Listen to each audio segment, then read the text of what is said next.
Hello, thank you so much for coming to see this video. I'm Ori, I'm a second career coach and a mentor. Today we're going to talk about change and how a coach can help you get along with this change. If you're already here, feel free to subscribe down, give us some thumbs up. And without further ado, here is the video.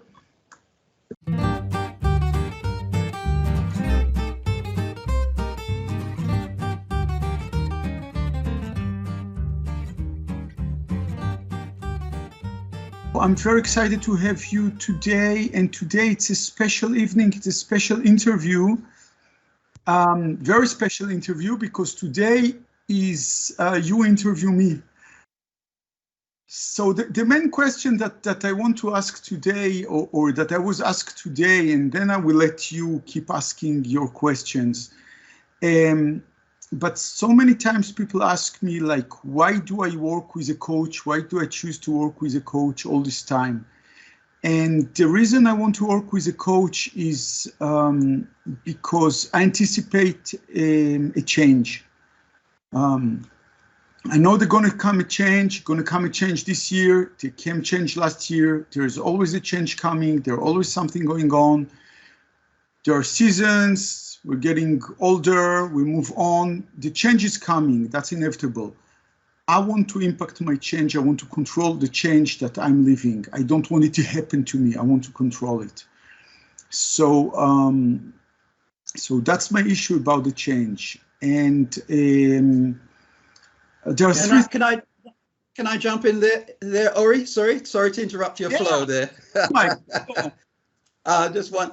I want to. I've got a few questions for you. I hope you don't mind, but I just want to stop you in your tracks and perhaps outline why would anybody want to have a coach? I mean, I know you in a professional capacity has a coach, but why would anybody need a coach? Would that be the same reason? Well, I think it's.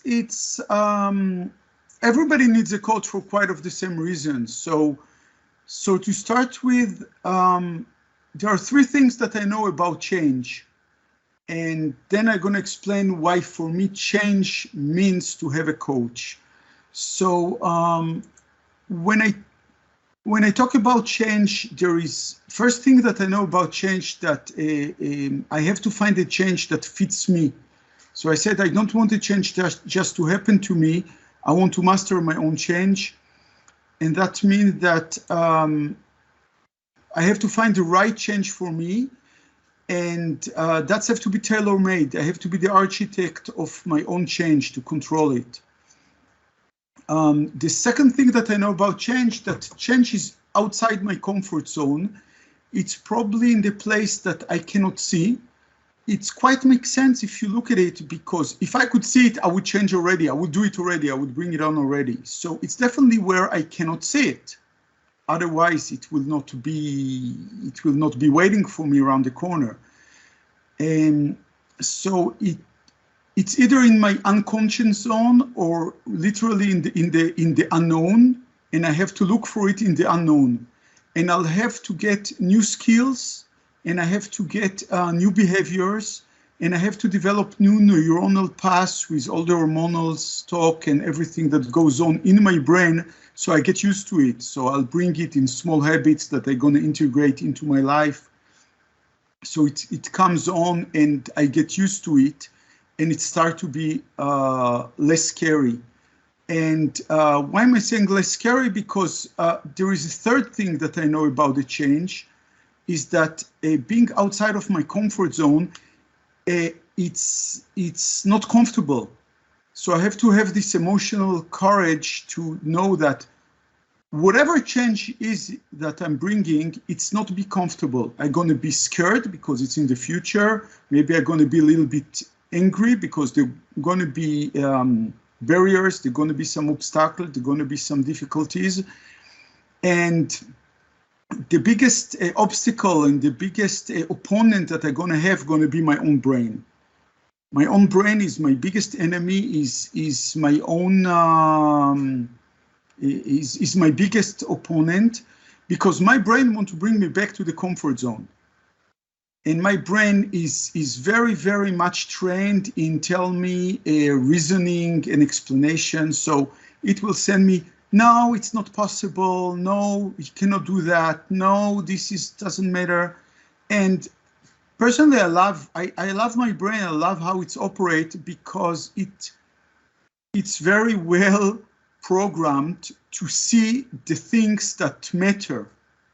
So it's just bringing no in the beginning, but it's showing me important things. So I listen to it, and every time that my brain tells me no, whatever, no, so and so and so, I say like, okay, this is what I have to concentrate on. This is the yes things that my brain doesn't want to accept, doesn't want to hear, doesn't want to whatever.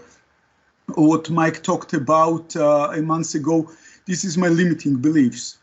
My brain gonna send me these limiting beliefs again and again and again in different gravy. We say same meat in a different gravy. So yeah.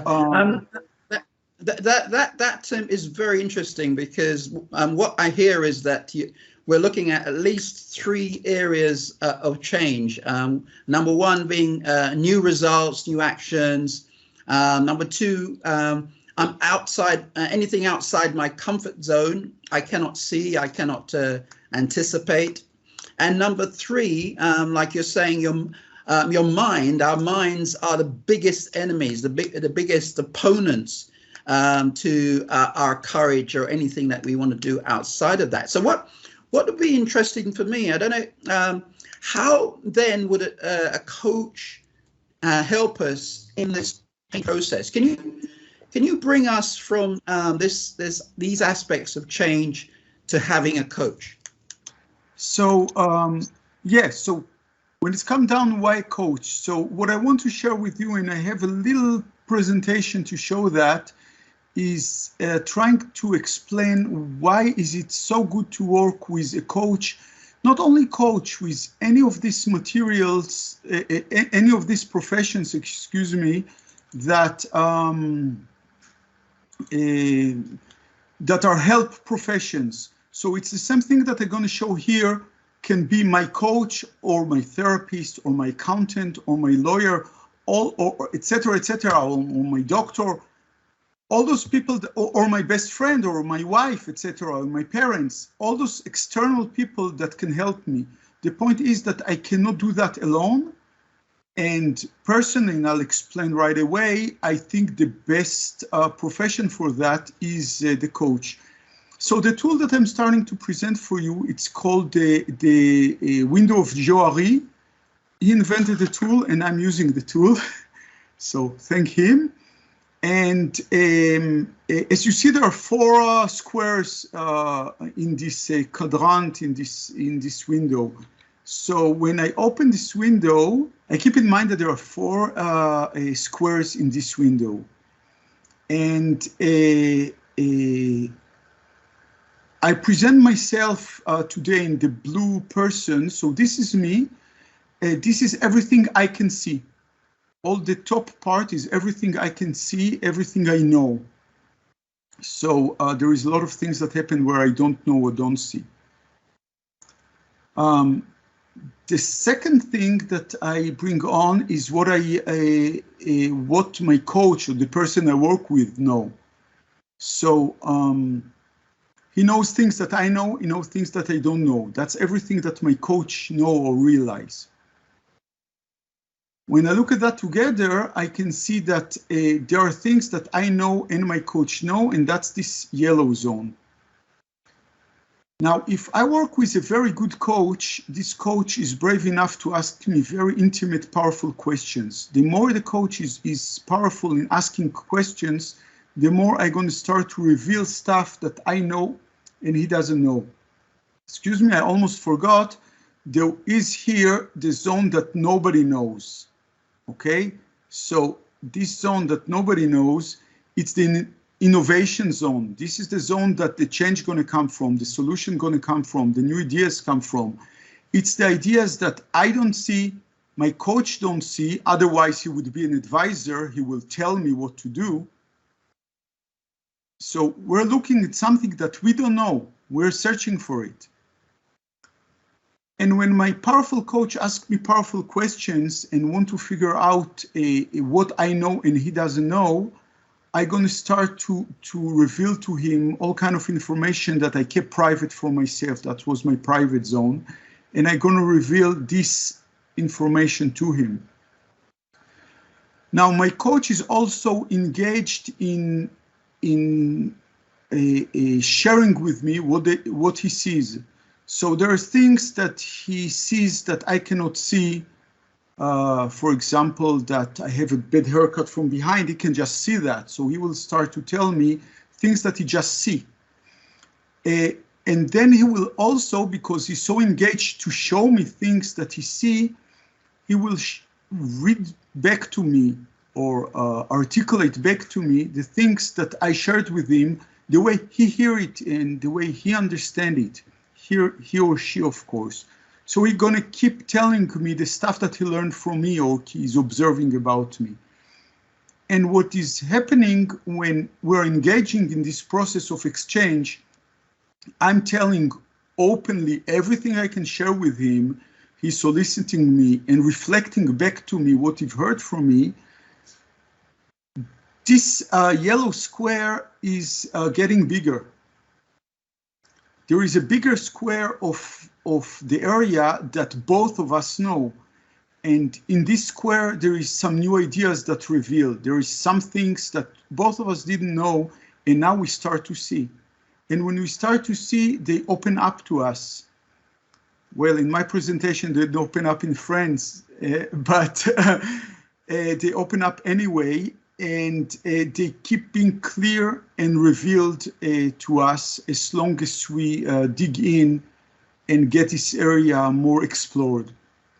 And this is basically the reason why I decided to work with a coach and choose carefully the coach I'm working with.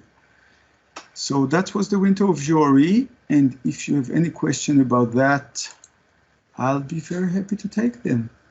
Yeah, I've got a few more questions for you, Ori, if you're still ready for me. Incidentally, sure, if anybody else... The others, don't hesitate to raise the hand and cut off a mic if you have another question or more question, and I'll let you, Mike, go on and hit it. Okay, so I just want to concentrate on the reasons, more reasons, I should say, why you, as a qualified coach, feel that you still need to have a coach yourself. Well, there is something true about it that many coaches, and we see that in all the beginner coaches. I think there are a few coaches in the room, and I think all of them supposed to do like that sooner or later. When we go to coaching school and say like, okay, I figured it out, I have all the tools, I figured it all out. And that's theory, that's knowledge, that's theory. But in what we cannot do by ourselves is to ask ourselves questions about things that we don't know. So this is the same thing that we talked before about the example of niche, that when I'm in the swamp, I cannot hold myself in the hair and pull myself out of the swamp. I need someone with an outside point of view, and doesn't matter how much I'm trained to ask questions, I can do that powerfully for someone else, but I cannot do that for me. Maybe I can advance faster because I have some training, but I cannot have an outside look for myself. That's simply impossible. Yeah, okay. That's interesting. Now this might be a little bit of a pointed question for you, but let's see how you deal with it. If you can cast your mind back prior to actually engaging in qualifications, engaging in coaching, can you identify what prevented you in the first instance to recognizing that you needed a coach early in your career? What you think was actually preventing you from doing that? Well, the simple answer is limiting belief. Okay, next. but you want to know which limiting beliefs that was. So, Absolutely. let me get a little bit more vulnerable and personal here. Um, I think there are two major things that hold me back and maybe hold you back. The first thing is the emotional courage. So there is something, even if you didn't go through all of that, you know that when you're going to work with a coach or with a therapist, you're going to discover painful things, you're going to work on issues, you're going to be confronted, and that's not going to be fun. That's going to be painful. So you definitely don't want to go where it's painful. So you don't want anyone to give you crap. You don't want anyone to tell you like, just do it, just move it, or cut the bullshit, or like you don't want to hear that because it's still really not comfortable. You feel. The second thing is all that we call the limiting beliefs. So you guys know me more or less good. I like to come powerful, and I'm concerned by my self-esteem. So if I'm gonna ask for help, what does it say about me? Am I weak? Can I not handle it? Well, in a certain age, in a certain time, yeah, that was represented for me. I don't need help. I can handle it. I'm strong. I can handle it. Especially in periods in life that I needed a lot of power. I immigrated 2 times. I passed a few crises in my life. So when you face the hardest point in life, which is the point that you need the most help, that's the point that you have to see like, I'm strong, I can handle that. And that's probably the time that it's the most difficult to ask for help or to ask for coaching, absurd as it might be. And that's the time that you need it most. So today I know that the moment that my brain tells me, you're strong, you don't need help, you don't need help, you don't need help, I say like, why is my brain talking about help so much? I probably need help. So have to listen to my brain and fight with it. Okay, you said it's not fun to have a coach as a big barrier, and I wanted to add to that. You're also paying for having some unfunny moments, and I think this is another barrier. Excellent point. Thank you. That's an excellent point. There is always this issue that like I'm gonna pay for suffering, like it's like, but you do it, it's the same reason that you avoid your dentist. You know you have to go there, but I'm not gonna pay him to hurt me. So yeah, a lot of us have these issues that's gonna be too expensive. That's not for me. And thank you for bringing that up. That's definitely an issue. Yeah, and whatever move you want to make in your life, it has some cost, and you're not sure this investment is better than another one. Maybe you get a new car, or maybe you get a new suit, or maybe you get a new something that will push you forward better than having a coach. So you're not sure if this is budgeted correctly. That's absolutely true. There is always a cost benefit, and one thing about coaching or therapy or this kind of support is that it's very difficult to measure. So when you buy a new car, you know this car going to take you somewhere, and when you buy a new suit, you know you're going to look better. And when you buy some coaching, you don't know. Not only you don't know what it's going to bring you for sure, but the coach will tell you we're not responsible for the result. We don't guarantee a result. You'll have to work very, very hard. Not only you're going to pay, you're going to work very hard and feel uncomfortable. So absolutely, you don't want to take this risk sometimes and say like, maybe there is something better to do with my money. My experience today, and I can say the experience of my client is that in general matter, when you engage in that, and especially when you pay some, you get very big result. I see way more result when I work with clients that pay, so they have a strong engagement, than the clients that don't pay when I work with the association. And I do work for maybe 4 or 5 years with an association, and I see that it's way more difficult for the women in the association to benefit the result because they don't engage that much. So my experience is that it's really pay off, and the best indication for me that it's pay off is that people that get coaching first time are way more likely to come and get coaching next time, second time.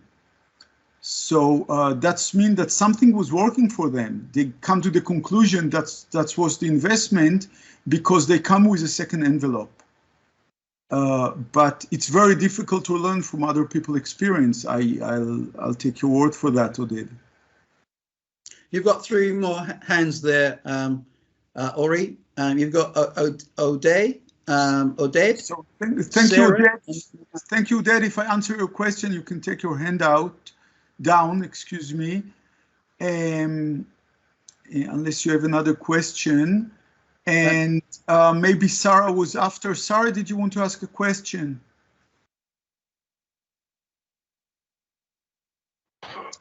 I have a few, but I think one is already like I'll put 2 in one, and it is why did you decide to go into this field, and what motivates you to succeed the most in it? All righty, that's 2 excellent questions, and I'll take both of them one after the other. What motivates me to go to this field is the impact. I felt that I can do way more impact in coaching than in anything else that I can do. So I had a construction company. I still have. It's been 16 years that I have my construction company, and I do a lot of impact there because construction, you see the impact, and I still feel that construction is what I do, but coaching, being coach is who I am. So this is really, for me, some talent that I have that I can really impact people and create this change. And those of you in the room that know me for a little bit probably felt it before, and that's the feedback that I get all my life, that I have this impact on people, that I give them energy, I help them find solution, I can really impact them. And for me, there was nothing more powerful from that. So that's bring me to your second question, because you said it's 2 in 1, is this motivation. What I enjoy the most in life is to see this enlightenment, this eye-opening at people, people that come to coach, and you see 2 times. You see first time that someone come to coaching and they see what's possible. It's like, yeah, it's possible. It's going to happen. It's going to happen. It's possible. And second time when they realize how it's going to happen. So like, not only it's possible, but this is the way. And I'm going to take this way, little step by step, and I'm going to get there. And people just wake up and start walking, and that's so powerful and so excellent, and I just love it. I just love it. It's drives me a lot. Okay. I hope it's answered your question. I do. Yes, and I feel the impact from the few sessions we had together, definitely. Thank you. Can I ask more, or should I give the chance to someone else and maybe I can come back later? Well, if you want to ask one more question, and then we'll do the tour, and then we'll come back if there are more. Okay. Okay. So as coaches, we need to communicate a lot. We're constantly communicating with our clients, with other people, with other coaches. So what, in your opinion, are the biggest challenges to effective communication? Well, there are a lot of challenges in communication, and you know that communication is one of my expertise, and I work a lot of tools of communication. So there are a few things that come in mind about this questioning, and I'll try to do it as organized as I can because I didn't prepare the answers for the unknown questions. One big barrier, which is particular for coaching, and that's when you choose a coach, you have to know that this coach is ready not to be a people pleaser. So I already told you, my image is important for me. That's why I put in my nice shirt for you. I want to be admired. I want to be loved. I want to be appreciated. I want a good feedback. I want you to do me like, thumbs up, all that jazz. And now I'm coming to the coaching session and I have to confront you and I have to tell you things that you're not definitely happy to hear or will get you emotional. So I'm taking a risk here that I cannot be a people pleaser and a good coach in the same time. So one first thing as a coach is that I have to be more committed to you than to myself. As much as I want to be loved, I have to remember that it's all about you, it's all about you, it's all about you. The second thing that is come to mind, kind of close to it, is the energy level. When you come to coach, you have to be listening, caring, thinking about the other. So you have to be able, you have to have the capacity to put aside all your problems, all your issues. If I'm going to start while I'm coaching you to say like, am I asking the right question? Is that the right communication? How am I doing so far? I'm thinking about myself. I don't think about you. I'm not doing my job. So you have to master your energy level. And that's a challenge sometimes, especially if 10 minutes before you have to bring your kids to school and you were late and all that jazz. And then there is the communication skills, and in the communication skills, which I can talk for hours, and I have only one. So in the communication skills, I think one of the biggest challenges is to understand who are you talking to and speaking to the listener.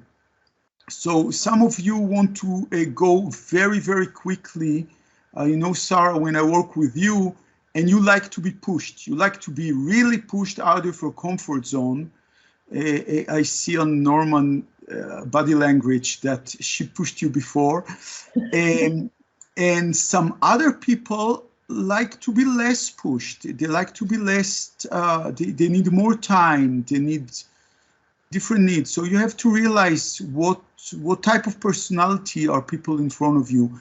Whether you use the DISC or whether you use the Enneagram or whether you use the 16 personalities, you have to learn very quickly who is behind you, who is in front of you, excuse me, who do you talk with, so you adapt to the other person, and you have to be really aware to the level of the conversation, the state of the self of the person, if you learn Eric Berne a little bit. So you have to be able to avoid, it's not definitely conscious manipulation, but there is always this thing of the Karpman triangle, the dramatic triangle that plays, that people say something, but under that there is something that they just their body says something else, or there's no congruence in what they're saying, or something is going on in different levels of the communication. So I think mastering communication is, well, everybody have to learn that in elementary school. Unfortunately, they don't teach it even in high school, in college, and never. But definitely as a coach, you have to master it in a very, very high level, personality and communication.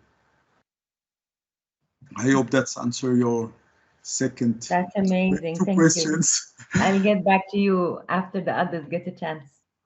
Thanks, Sarah. Thanks a lot. Thank you.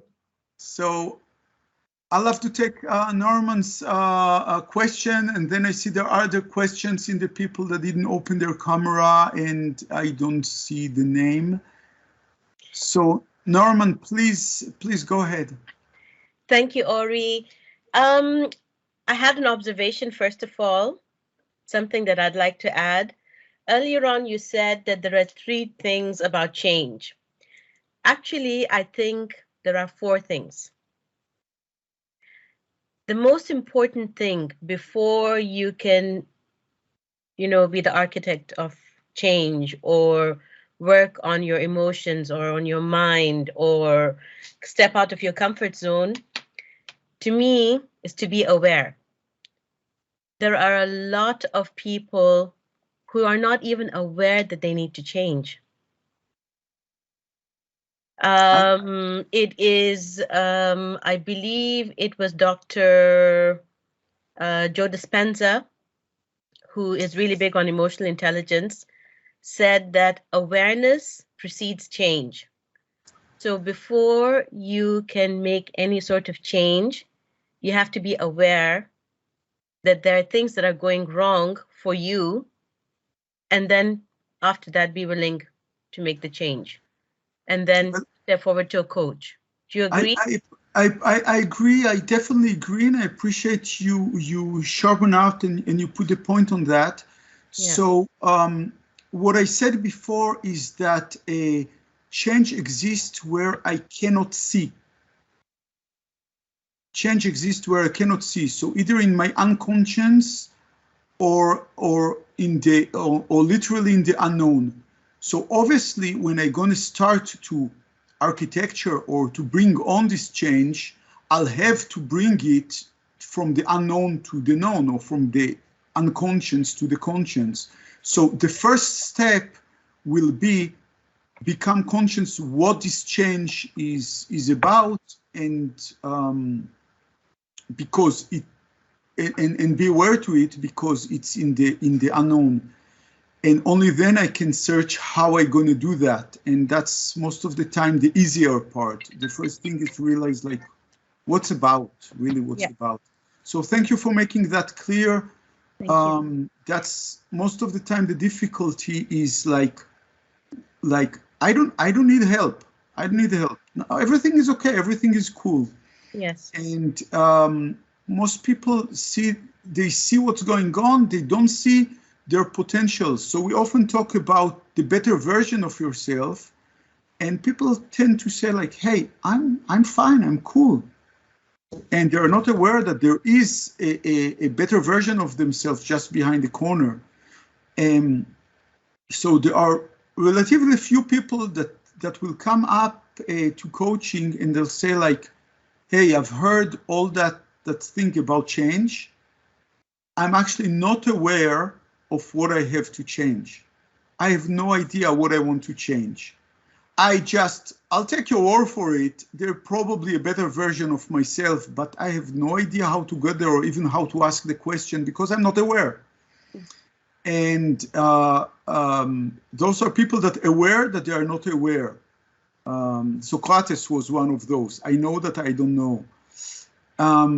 And we have special tools for those people to discover what they need. So 2 weeks ago, we worked with the Wheel of Life, and some people discovered that there are things that they have to pay attention to. Some people work with the quadrant of Hoffman to find the character that they want to develop. Some people work with the double quadrant of Hoffman to discover what is hiding behind some conflict, some recurrent conflict that they have in life, with their boss, with their wife, with their kid, with me, with whoever they want to have conflict with. And there are other tools that can help you discover. So I agree with you, Norman, with everything you said, but I want to say, if you are not aware what you have to work about, take my word for it. You have something you can improve, and when you'll come and discover it and you work on it, and you'll see it, because you're going to become aware, as Norman promised you, you will say, like, how could I not see that before it was, the written was on the wall? Yeah. And I did that with you, Ori. Yeah, thank you. Yeah. Thank you. Yeah. Yeah. My other question is a little bit different. It's about when you coach your clients. Yes. Is there anything that you do before you go into a session with them? Do you sort of prime yourself? And if you do, how do you do it? Well, you ask what I do before I start coaching or before I start a session? Before you start the session. So sometimes when you're getting into a session, you're carrying all of this that happened to you during the day before you jumped into a session. And like you said a little while ago, you have to make it all about your client. That means you have to get into the right frame of mind in order to give the best of yourself to your client. Okay, so you have to prepare you ask yourself, what I do regarding to myself before yes. the question. I separate that with what I do regarding to my client before the session. How do you prepare yourself before you come to the client? I prepare myself basically few times, okay? I prepare myself in the long term, first of all. So I'm engaged. I signed on this engagement when I did my my coaching, and I'm in my ethical chart. And part of it is continuous education. So I keep taking courses. I've been coached myself. I'm doing supervision. So I have this long-term maintenance that will help me deal with it and not bringing pollution from one client or one coaching to another, or from my private life to my coaching life. Second thing is maintenance. So I started to run 2 times a week. I pay attention to what I eat. I do my abdominals every morning. So I start the morning with focus, with like, okay, let's check my body, check my state of mind, going back to my why. You probably know the big why, like, what am I doing here? What's the purpose? How do I motivate myself behind that?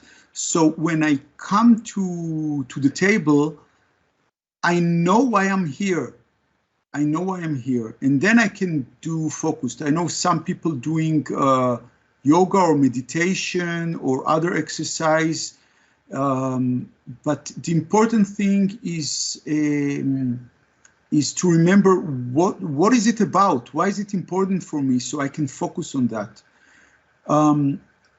Sometimes there is some very easy exercise that you can match up some hormonal levels, like you want to bring to the coaching more oxytocin, so you know it's going to work, you know you're going to have a success, and not bringing up a frustration. So, and you can do that even before you go to a job interview. You bring your hand up and you hold it for 20 seconds and you feel all your body change, and you're, okay, bring it on now, I'm ready. So 20 seconds like that, everything going on in your body is different. So I really work with this energy level, and Mike too. Yeah. So working a lot on the energy level, and do that in the long term and punctually if I need. Wonderful. Thank you very much, Ori. Thank you. Raymond, I believe. Yeah, I lost track of whose turn it is. Raymond. Hello everyone. Thank you. Just a quick question. I've always thought that coaching is reserved for like maybe executive level, and then you just want to boost your income, or do you get into coaching once you had experience in an industry? I don't know if that makes sense. Is it? Yes, Raymond, I think I hear your question. That's a common, unfortunately, wrong belief. coaching got more popular for managers because they really see that they're hitting a ceiling or a glass ceiling and they need this push up. And it's very easy for professionals or managers to pay because you can deduct it from your business. You can ask your boss to pay for it. It's easier. But that's a business coaching or professional coaching or management coaching or leadership coaching. But that's only one type of coaching. So I've been helping students. I've been helping adolescents. When I went to scholarship coaching, we can start coaching people around the age of 13. They are mature enough to be coached, some girls in 12. People get coached for their relationship, so it's not only professional relationship, it's love relationship, parents, children, objectives. Very interesting to look at coaching in the third age because what's happened when people in their 40s, they have so many things to work on. But when people are, I don't know, 70 years old, the kids already left, they're already retired, there are less issues in their life. So when they coach on one thing and get one change, that's really, really meaningful in their life. That's like half their problem in one solution because they don't have that much problem anymore. So there are many, many different types of coaching. I talked today with a coach that doing addiction. So she's working on addiction problem. Nothing to do with corporate. Well, you can find it in corporate if you're a workaholic, but you can have substance abuse or stuff like that. So there are many, many different types of coaching. And still here we're talking about coaching to improve or solve something specific, whether it's objective that we're going to turn into smart objective and we solve it, or whether it's problematic that we want to get away. And there is the self-development thing, which, as I said before, you can come on and say like, I don't even know what I want to work on, but I know that once I'll work for it, I'll be grateful because everybody has something going on. Thank you. Can I just add to that a little bit, Ori, by saying there is a kind of a transition that is happening in a lot of organizations now where they're adopting this policy of mentoring. And mentoring can be sort of a vehicle towards coaching. Certainly in mentoring, you're bringing somebody along beside you because you've had the experience and you want to give them that level of experience. So that element of coaching can actually help you to take the profession that much more seriously. Yeah, so that's an excellent point, Mike, because what we sometimes see in professional area, and you can see that when I'm doing second career, and when I talk about second career, I represent myself most of the time as a mentor because it's been 16 years that I'm independent and I did that for so many people and I really know how it should be done. So the mentoring, there is something about giving example and giving counseling, and coaching is just a tool. So it's important, especially in business, it doesn't matter how you do it, just I want to get there. So if I can tell you how to get there, maybe I can give you some shortcut, which is another reason to work with a coach that can be also a mentor. And it's another very big risk for the coach because I have to keep in mind that the change have to be the right change for my clients. So my clients doesn't want to open my business or my way. I have to find their way. So don't tell them what to do. So that's why even with the clients that come from mentoring, I will prefer to work with the tool of coaching whenever I have a doubt, to be really like, let's find your solution. And I bring the mentoring only when the solution is like very, very clear cut. Mike, you're doing accounting, so when you have accounting solution, or like you really like, that's a clear cut answer, then you bring mentoring in. And you bring mentoring when it's about inspiration. So like, hey, I did it, you can do it too. So maybe that's inspiring people.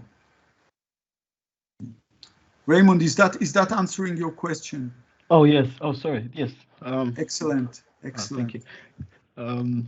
I had a slight question. Sorry, just tongue-in-cheek question. So Mike, say for example, let's just say free coaching. So for me, I just sort of got made redundant in my workplace, and then I was working. It was amazing. I was working for 2 years. Everything is the prospects are there, but just like it's changed. Like what you mentioned, what would be like a 2-second, say what would be a plan, or if I was to say, all right, cool, I need a coach to focus on the next options. What would you say would be my first steps? I think the first step is like Norman said before, is the first step is awareness.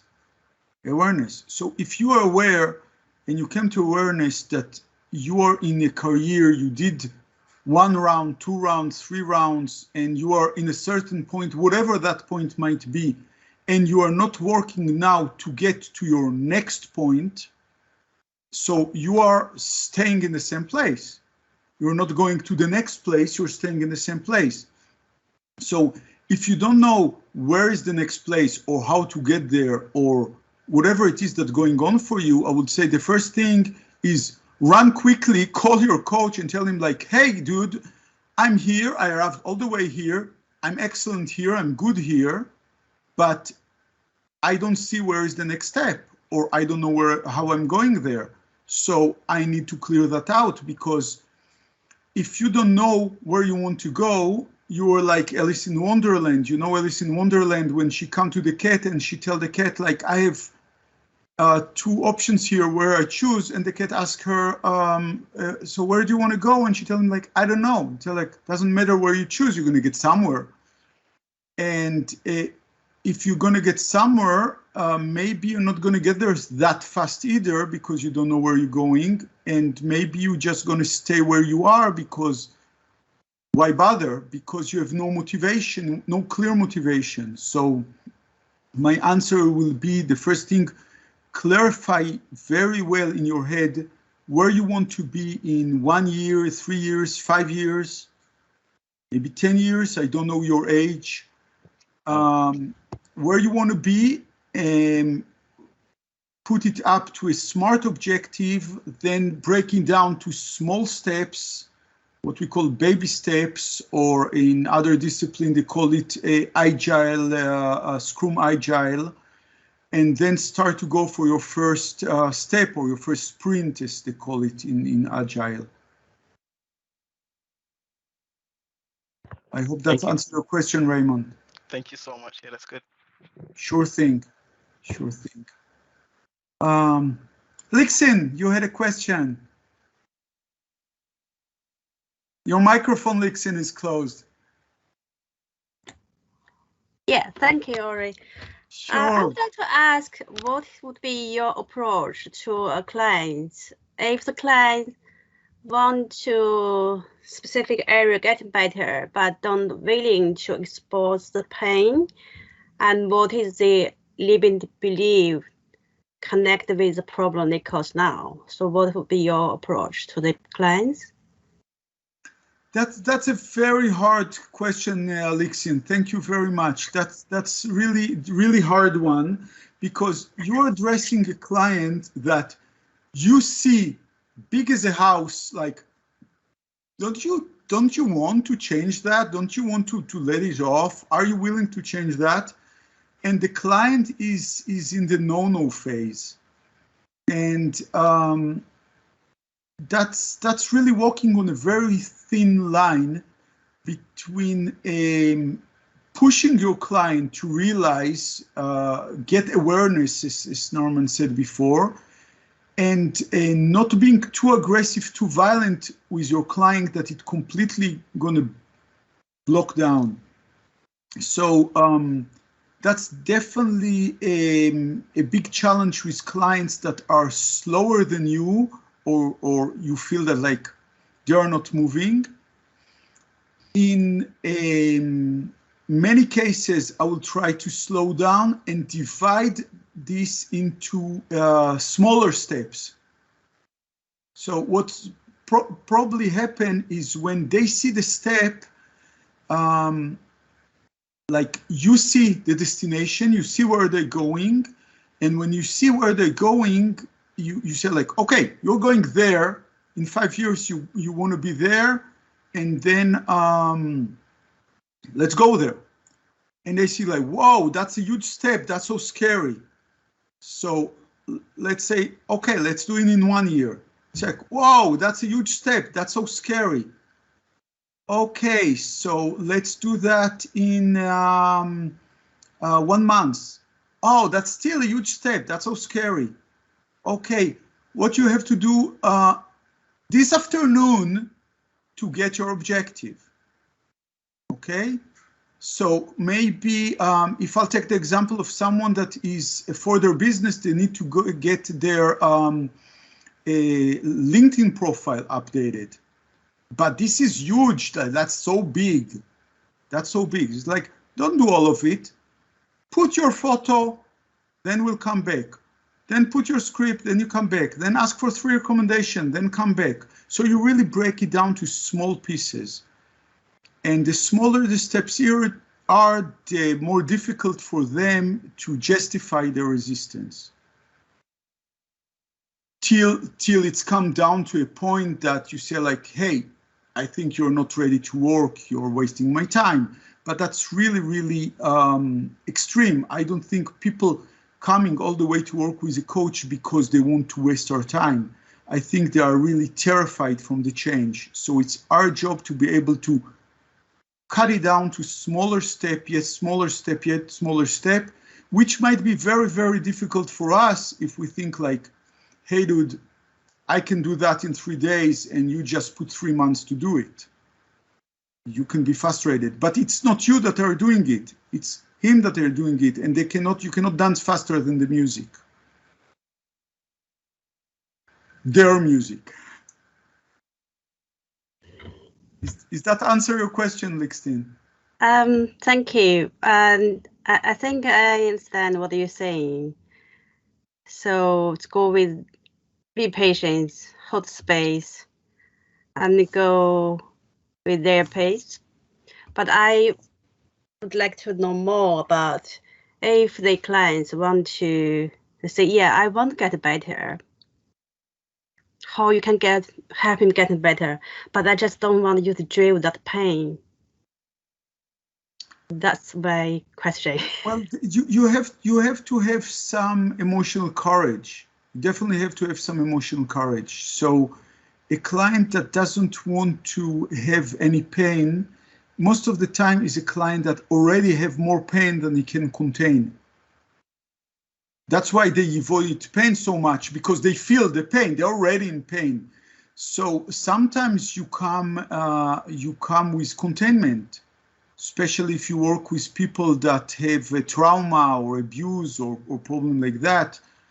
It's happened to me that someone came into a session and they start crying and they cry for an hour and they didn't really advance their project. So sometimes you have to go in and discover emotion and really see what's the emotion means for them, and teach them to work with emotion, because the emotion is there to tell something. So I would go and discover how come they're so emotional about it before they even take any risk. And then I will try to discover with them what will be the smallest step, something they can do to help them, so they will feel that this train is starting to move, that something is going on for them. So small steps and containment. And Norman want to add something. Thank you. Yeah. Sorry, go on, Lixin. I just wanted to add something. Yeah, I just want to say, if the clients say, The problem with clients, sometimes they don't show their emotions. If they show their emotion, it's easier for us to help explore more. But if they don't want to show us, oh, okay, I just don't want to touch that part. So at this time, how you approach them? Well, there are clients that are more resistant in showing emotions. So that's a little bit beyond the topic of why to use for a coach, and I'll be happy to elaborate with you or to do some supervision with you specifically on the clients that you have in mind. But so I don't send you without a question, without the answer altogether. The client doesn't have to tell me what they feel. It's my job to know what they feel.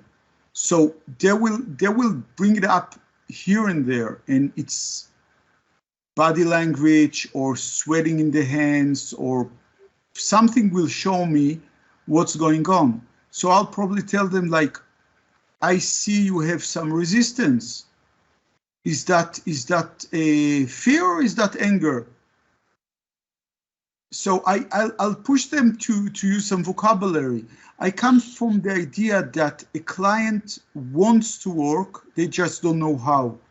So if I have no choice, I'll give them questions that are more directive. And that's definitely the dangerous part, because, you know, coaches need to have open questions and don't direct the client. But you can definitely say, like, I feel something going on for you. How does it feel? And if you tell, like, I don't feel like telling you how it feels, so you explain that he doesn't let you do your job. And then you discover, so why is it that you don't want to tell me how you feel? What is that preventing you how it feels? How can I secure your environment? What do you need to be able to tell me what you feel? So you just keep turning around it till you find the door. Till you find the door. It's like a pyramid. You have to find the door.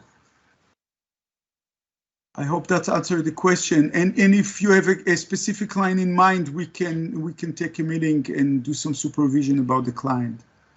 Yeah, answer my question. Thank you. Sure. Excellent. Any other question? Sarah, have still the hand up. So you did talk about the tools earlier, but the tools, and you did mention that they are mostly there we use tool as coaches for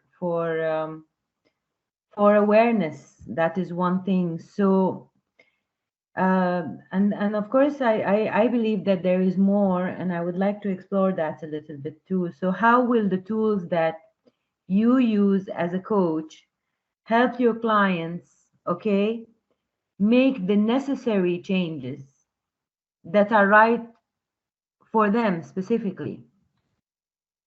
Well, there are different type of tools, so each tool is different, but yeah. There is one thing that all the tools have in common is this intermediary thing. So I'll take, for example, a very basic tool, which is the visualization card. When you work especially with adolescents have really hard time to talk about emotions. That can answer Ulix, by the way, for tools. They have really hard time to talk about emotions or about their parents or about school life or about all that jazz.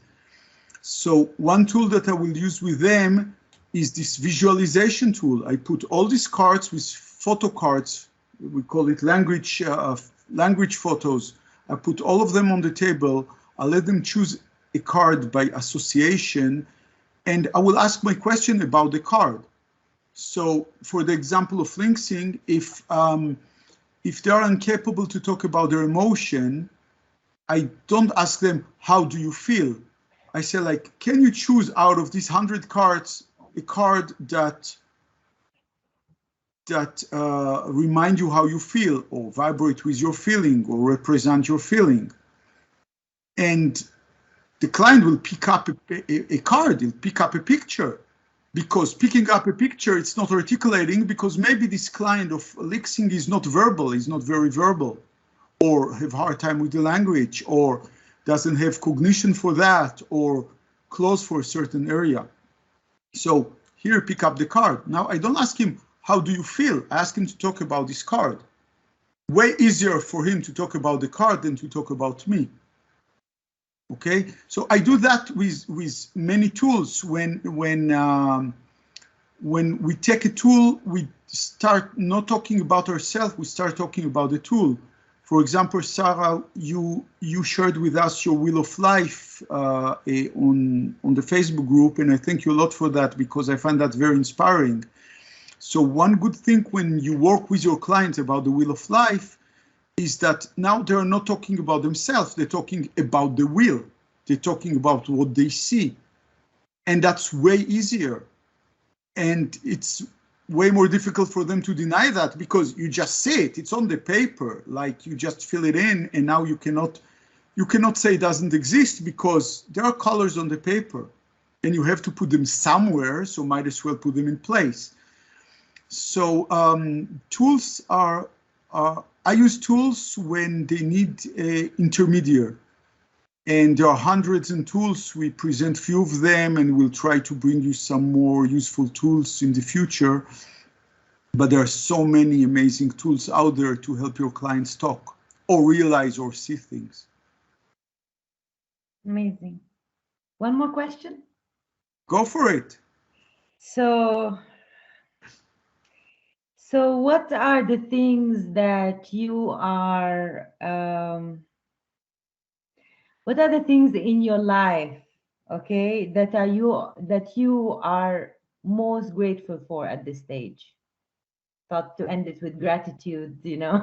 Awesome, awesome. Gratitude, it's easy because I have so much of it.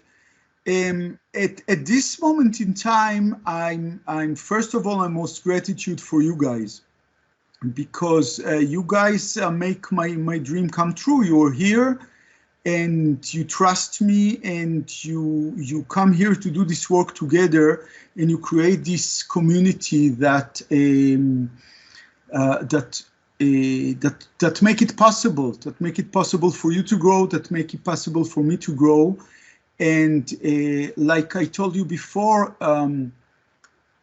electrician is what I do, but coach is who I am. So that's enabled me to exist, to realize the purpose for me on this earth. So for me, that's so huge. That's the biggest gratitude. And more specifically to those of you that really very, very active and push me all the way. And I see my parents here in the middle of the screen. And I'm not going to name anyone else, because nothing in this level exists. So that's my gratitude. That's my gratitude. Amazing. Thank you. Thank you for letting me the chance to express that. Thank you. Thank you for your vulnerability and for expressing it, definitely. Or you've got another person who wants to ask a question, Ada. But could I just jump in here a minute and have a few minutes to share an idea with your audience? Sure. I will suggest, Mike, that we'll take the last question from Ada. So we'll finish the question of everyone, and then I'll give you a moment if you want to share your thoughts. Okay? Yeah. Okay. Let's do that. Let's do that. Excellent. I think we still have a few minutes. Yeah. Okay. Excellent. Thank you, Mike. Please, Ada. Yeah. Good afternoon, everyone. For me, Hi there. I'm having a little bit of an internet problem. So,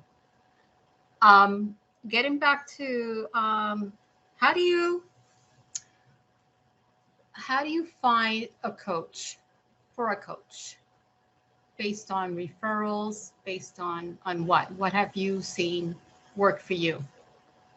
Well, I can share with you my experience and how I find my coaches. I work with few coaches at the moment. Okay. And for me, it's powerful to work with different coaches in different styles. So I work with coaches which have style which is completely opposite to me, and I work with coaches that have style that is closer to me. So referral is excellent. It's very good because you can ask someone like, okay, what kind of coach he is and this and that. Another thing which I think is the most powerful for me personally is I ask the person if we can come on for a talk and chit chat for a little bit. So I'll say like, okay, let's talk, and I will either I'll tell him like, hey, I wanted to be coached on some issue and I'll get a little bit of coaching. So maybe not all the way till the end with the actions and the planning and all that, but I get a feeling of the rhythm they're asking, how quickly they understand, how much courage they have to push me, how much they're able to confront me because I'm not so easy to confront myself. All of that, and I'll be able as well to tell them, look, I need a coach this style or that style. Is that you? And another thing that is very important for me when I choose my coach is that they are able to relate to me, so they have some mentoring to give me. So I want a coach. Personally, I prefer a coach that's been there, done that, got the mug and the t-shirt, and it probably will have easier time to relate to my topic. Okay, so if I'm coaching on the difficulty that I have with my adolescent son, didn't open his camera, but he's here. Oh dear. I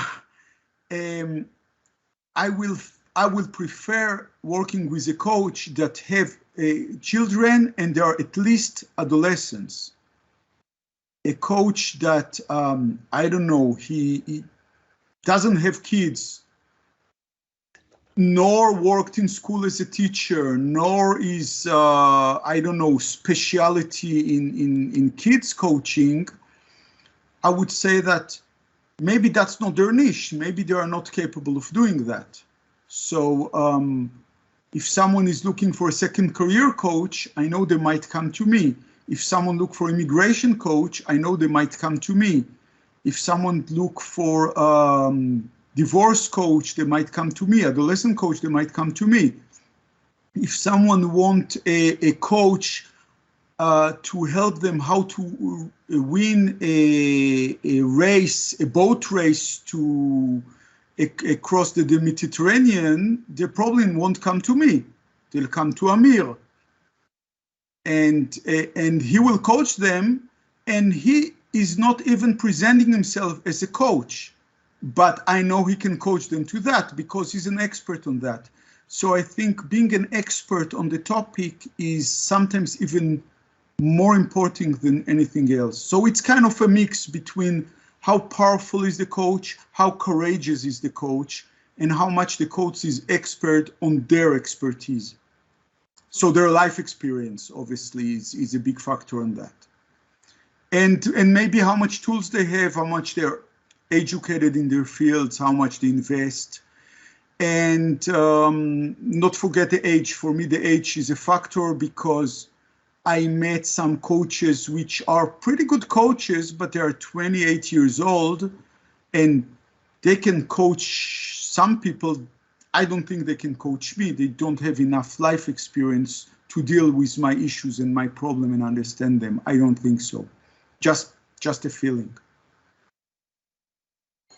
I hope that answers your question, Ada. Yeah, thank you very much. Sure. Just get a feeling. The best thing is after you select and you think and you calculate all of that, ask them, hey, can we come half an hour on Zoom and chit chat, and then is there a click or is there not a click? The click is the most important thing, just this click, just this feeling that you have for it. Awesome. So if we don't have any other question, I don't see any other hands. Mike, you wanted to tell us something or share with us something? Yes. I've been entranced by the conversation and the questions and so forth. And Yes, I know we've put you on the spot tonight, Ori, and thank you very much for being so vulnerable and transparent. But it's clear to me that you've obviously got a little tribe here. They've on the journey with you. They started a journey into 2022. They've and certainly I think we're looking to continue to support them throughout the year, wouldn't you say? Well, I'm here to support them. So I started last year to come here every 2 weeks and putting the Facebook group and the support group and the WhatsApp group and all that jazz that I will talk about in the end. So I'm definitely didn't start all of that to stop right now. I intend to bring it higher, definitely. You can get your expectations higher. That's what's about. Yeah, well, certainly, and judging by the interaction, it's clear that a number of people know very well your talents. They know very well your wisdom, your wealth of wisdom and understanding, and indeed your empathy. And they probably also know how well qualified you are as a philosopher, author, and of course life coach. Adding to that are some 16 years, I believe, having your own electrical installation business, and certainly we can understand why you're such a live wire, I'd say. Well, certainly in my case, I've had a few, excuse the pun, light bulb moments with Corey. There is also another fact which I'm aware of, which is Avec Ori was a registered continuous education institute in France for the last 4 years, I believe. Yeah. Which is equivalent to our CBD services in the UK here. Very prestigious a document. Was it a Data Doc certificate? Data Doc, yeah, the Data Doc. Yes, the French people here know it. Yeah, definitely. Yeah. So very prestigious in France. And indeed, he actually presents some of these courses, certified training programs that he's got, a number of them ranging throughout the year. I've actually bought into some of those, which amounts to some 10K for the year. Every single penny worth it, I'd say.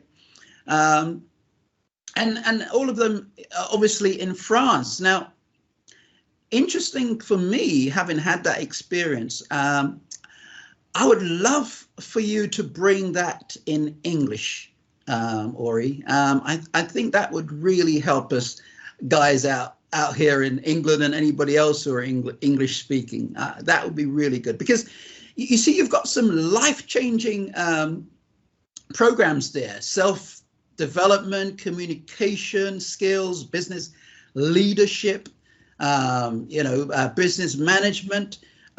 Very, very, very useful, I would say.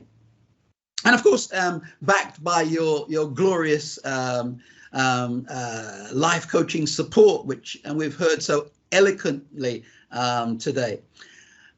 I'm getting really tremendous benefits from working with you, Ori. And you've actually helped my business move along in strides. So it got me thinking. I see Ori as a wisdom tree planted by fresh flowing waters with succulent fruits just hanging there year after year, year through year.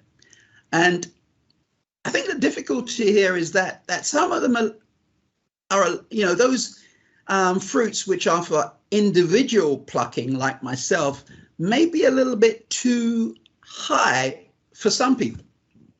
So, by a show of hands, if I was to encourage Ori to bend those branches down just a little bit, so it's actually more accessible, those fruits are more accessible to more people on a group basis, how many people would be willing to partake in those fruits? Just by a show of those electronic hands. You've been using them already. What would you say?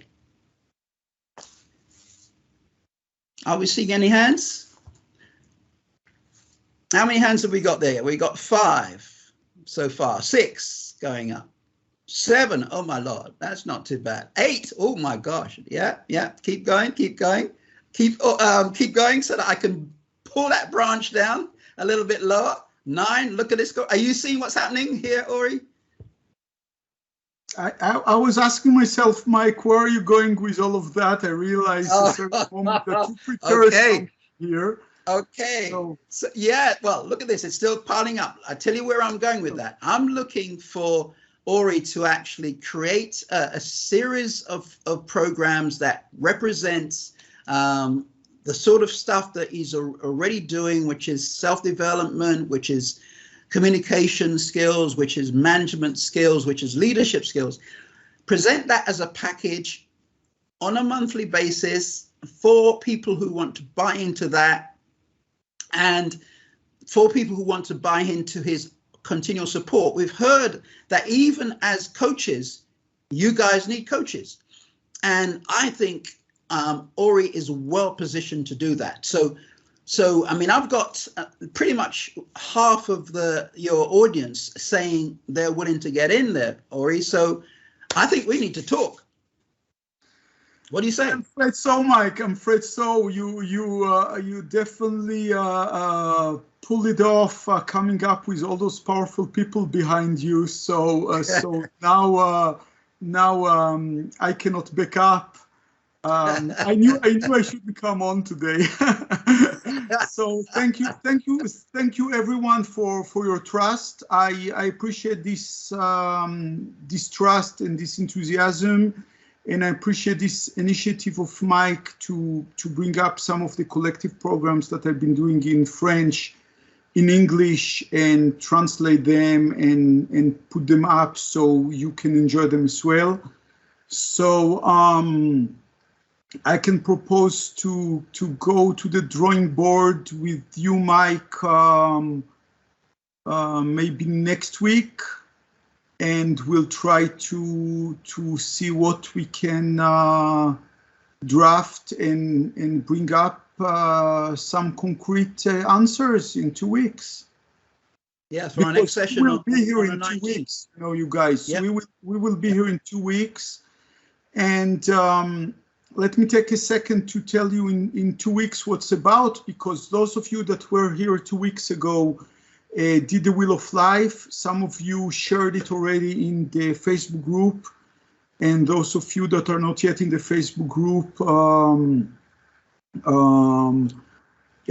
please feel free to join us in the Facebook group so you can get more sources and more examples and more stuff. The Wheel of Life was here to help you find what is the most important thing for you to work on and to change next year. If you didn't have the chance to see that 2 weeks ago, please go on our YouTube channel. That's the Avekori YouTube channel, and you can get a replay for that, or ask me for the link, or here is the link. Well, Susan is quicker than me. And what I ask Mike to bring us next week, and I'm going to let the microphone a little bit more to Mike now when he took it so abruptly, is to bring some vision board and to try to translate this need into real action, so we can really change this year and get some action this year and get what is important for us individually, because as I said, what is right for you, what you need to change, what you need to work about. So we're trying to do things collectively, but we really keep in mind that each one of you is different, with different needs, with different emotions. Dixon talked about emotions, and that's what's about. So in 2 weeks, in the 19, that will be about finishing the vision for next year. And I think maybe a little bit on business plan as well. No, Mike, the 5 C's maybe in 2 weeks as well. Well, we're going to keep. Go for it. Yeah, no. Yeah, I think you've covered it. I think the key thing that we need to recognize is that once we've actually got any plans in mind, we need to get to a place where we visualize it. It's that visualization that makes it concrete in our minds, that give us that impetus to make it happen, to realize it. And that's what we'll be about. Awesome, excellent. So yeah, it's going to be power. We're going to bring some new tools. We're going to bring some more. That's what we are about. Thank you so much for your support, so much for your trust. Really appreciate that. And I'll see you guys in 2 weeks. Thank you so much for staying to see this video all the way till the end. If you have any questions, please don't hesitate to send me a WhatsApp or send me a message. And I'll see you soon on the next video. Bye-bye now.